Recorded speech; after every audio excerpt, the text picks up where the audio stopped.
Know your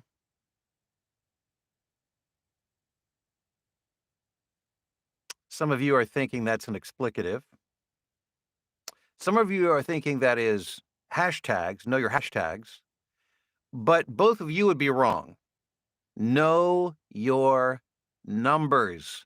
As a voiceover talent, as a professional voiceover talent, and a professional business person, you must know your numbers. There was a time, not so terribly long ago, when talent were talent. That's all they had to worry about. The limo came to pick them up to go to their recording session. Their agent booked the job for them. All they had to do was go and be talent. That was their job. Well, hello, it's 2023. It's a new world, it's a new time. You're not only your own voice, you're not only a voice talent, but your own engineer, and you're a business person. And you must be a business person. And the great thing is the business aspect, the marketing aspect of voiceover is not so terribly complicated. Anybody can do it, but it doesn't take away from the fact that you must know your numbers. So let's talk about that for a moment this morning. Welcome to the live stream. How are you doing? I'm Bill DeWeese, professional voiceover talent. I hope this red hoodie's not like too bright, or maybe this is the wake up you need. Maybe you needed to look at your screen as like, whoa, I am awake now. That's a lot. It's quite a bit. I'm so glad you're here this morning. We get together every weekday morning. I'll share a voiceover strategy tip, something to help you become more profitable in voiceover. I've been recording voiceovers professionally for the past 17 years. I've recorded over 10,000 paid projects. I'm a voiceover coach and a voiceover demo producer. And by the way, if you don't mind, take a moment to check in on the live stream chat. Just let me know your name and where you're watching or listening from. And then at the end, after we talk about this morning's topic, I'll do a little morning huddle, voiceover morning huddle roll call. So, what does this mean to know your voiceover numbers? Well, here's the thing. It's hard to improve what you can't measure. So if you're not tracking it, you don't know where you're at, it's hard to really understand what direction you're moving and what you need to do or what you need to do differently. It all starts with knowing what your numbers are. So what am I talking about? Let me just give you an idea, an overview of what type of numbers you should be looking at. I think at the very least, you need to have a pretty good idea of how many jobs that you're booking per marketing channel that you're using. For instance, if you have an agent or agents, you need to have a good idea of how many jobs that you book per auditions that you do. That would be a really great place to start.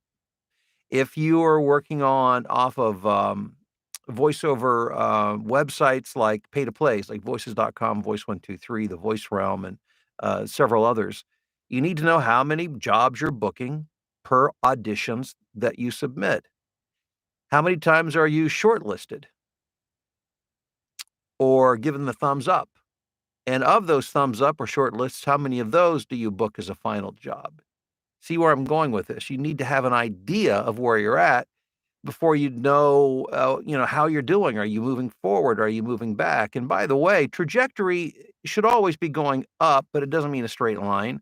You know, it's like the stock market. You go up, you go down, you go up, you go down, you go up, you go down. But if you back up and take a view a few steps back, what you should see is that that line that's going up and down is trending upward. So the first thing to do, again, is to get a sense of how many at bats it takes to get a hit.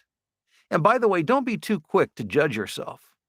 Not because I see this happen a lot where somebody will say, you start to interpret the numbers without really understanding context. And that's really the second thing. So once you have your numbers, understand context. You know, I'll have people who are brand new will say, hey, I signed up with Voice123. And by the way, if you're brand new, don't sign up on the pay to play sites yet. They're great, but not when you're first getting started. There's some things you need to understand.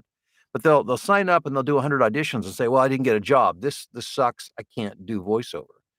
Well, no, it doesn't mean that at all. Not even, no, not at all. It's you don't understand, you don't have context to understand what that even means yet. You don't even know if that's good or bad. You know it's frustrating to you. You understand that. But in the greater scheme, does that necessarily mean that you're bad? No, not at all. You're just getting started, and there's some things that you need to understand when you get started. And I'm not here to get specifically into the weeds of what that means within voices.com, Voice123, or your agent, but you need to know what those numbers are to begin with. And speaking of context, it's interesting. I had a conversation, a coaching session with a talent not long ago, who not that long ago was booking one job out of every 20 auditions on the major pay-to-play sites, but he was down to 1 out of 100. So by tracking, he knew, and by the way, he's a very experienced, very good talent, was making, bunch of money, and all of a sudden saw his numbers slide. And that's one of the things that he wanted to talk to me about. But until you have a baseline and understand where you're at, you don't even know what direction that you're going. And also, you need to also track and figure out what kind of money you're making per job that you do. So, for instance, if you're booking X number of jobs from this marketing source and X number of jobs from this marketing source, you may have a better batting average, or you may have a better job to a booking to audition ratio on this platform, but you may make half as much per job as you do on this, in which it takes more auditions to get the job, but ultimately you get more per job. So by tracking that, that is very informative. And then also beyond that, how much time does it take to do these jobs? Because all jobs are not created equal. So ultimately, if you can figure out what you make per hour on a given job through a given marketing channel, now you've got some real data to work with. Now you know who's buttering your bread, so to speak.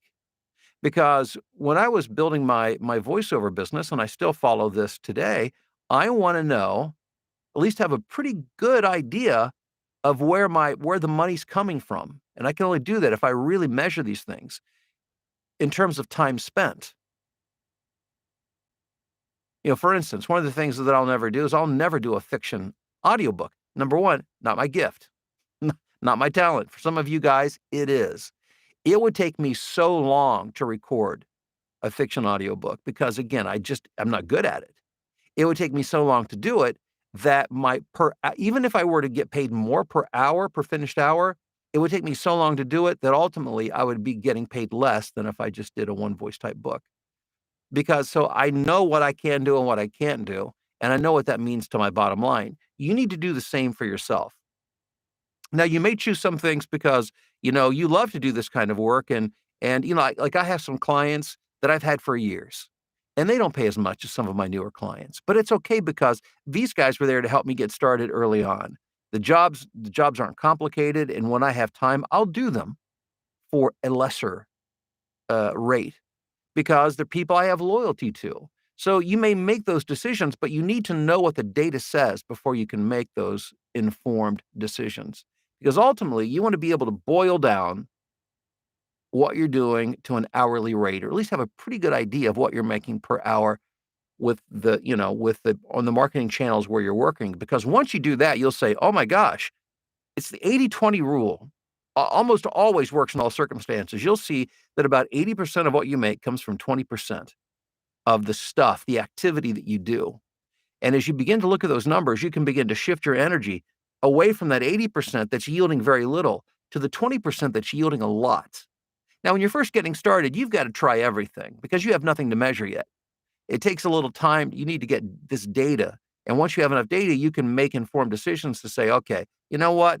I'm going to spend less time here, or I can't work with this client anymore because they're taking away valuable time in which I could be building my voiceover business, and focus it on the 20% that's actually, again, buttering your bread, putting money in your pocket and helping you to grow and thrive as a voiceover talent. But it all begins with knowing your numbers. So I want to encourage you to begin doing that, and it will go a long way in taking you towards greater voiceover profitability.